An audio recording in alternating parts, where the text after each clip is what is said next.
The Labour Party has swept to power after a thumping victory saw them gain a huge majority in the British Parliament. Labour won 412 of the 650 seats in the House of Commons, while the Conservatives won only 121 seats, their worst performance in decades. The Conservative Prime Minister Rishi Sunak resigned as party leader, as the new Prime Minister was appointed by King Charles. The huge majority will enable the Labour Party to pass legislation and overcome potential revolts within its ranks. Labour has promised to increase public spending, increase financing for the National Health Service, accelerate the energy transition, and nationalize the railways. It remains to be seen if Labour can deliver on these, as the United Kingdom's high fiscal deficit and public debt levels will constrain these pledges. On defense and security, it's unlikely Keir Starmer will deviate from the existing national policies. The new Labour government will likely maintain the previous government's policies on issues such as support for Ukraine and alignment with NATO, as well as seek more cordial ties and limited cooperation with the EU. In other developments,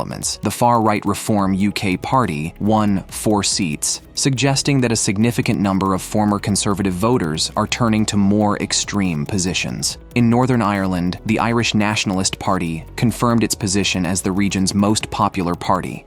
Reformist candidate Masoud Pezeshkian has won Iran's presidential election in a runoff with Saeed Jalili. The former health minister secured 16.3 million votes, whilst Jalili garnered 13.5 million votes. The runoff came after no candidate secured a majority in the first round on 28th June, which saw a historically low voter turnout of 40%. The election was called after Iran's previous president Ibrahim Raisi was killed in a helicopter crash in May. Dr. Pezeshkian, a 71-year-old heart surgeon, has been critical of Iran's notorious morality police and caused a stir after promising unity and cohesion, as well as an end to Iran's isolation from the world. He has also called for constructive negotiations with Western powers over a renewal of the 2015 nuclear deal. The Western-centric labels of moderate, reformist, and hardliner have no real meaning or impact in Iranian politics, as the Iranian president is largely a figurehead. Real power is with the supreme leader and the Islamic Revolutionary Guard Corps. The main challenge the clerics face is their 4-decade rule has been a disaster, and opposition is growing in the country, as was seen in the Massa Amini incident.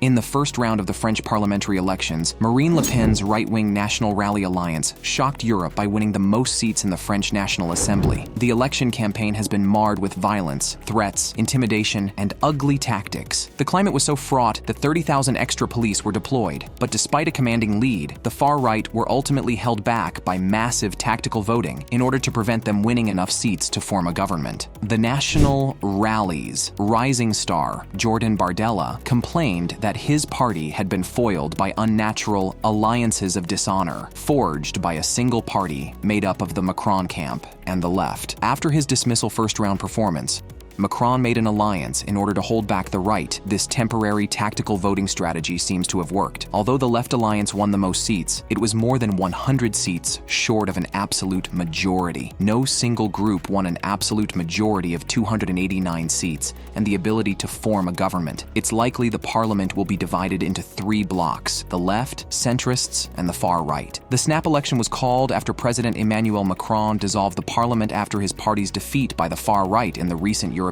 Parliament vote. The far right have increased their seats from 88 to 143, but were pushed to 3rd place, despite the polls expecting the National Rally to win a majority. The French electoral system was designed requiring an absolute majority. This means if no candidate wins 50% of the vote, the top 2 proceed for a runoff in a second round. This system was designed to keep unconventional parties and groups from real power, as in a second-round runoff, people would unite to elect the mainstream candidate. This system seems to have held up for the moment, but with the far right increasing their seats from 88 to 143, this would mean they are now a normal part of French politics. It remains to be seen if this system can keep the far right from power, with France's growing economic, social, and political problems.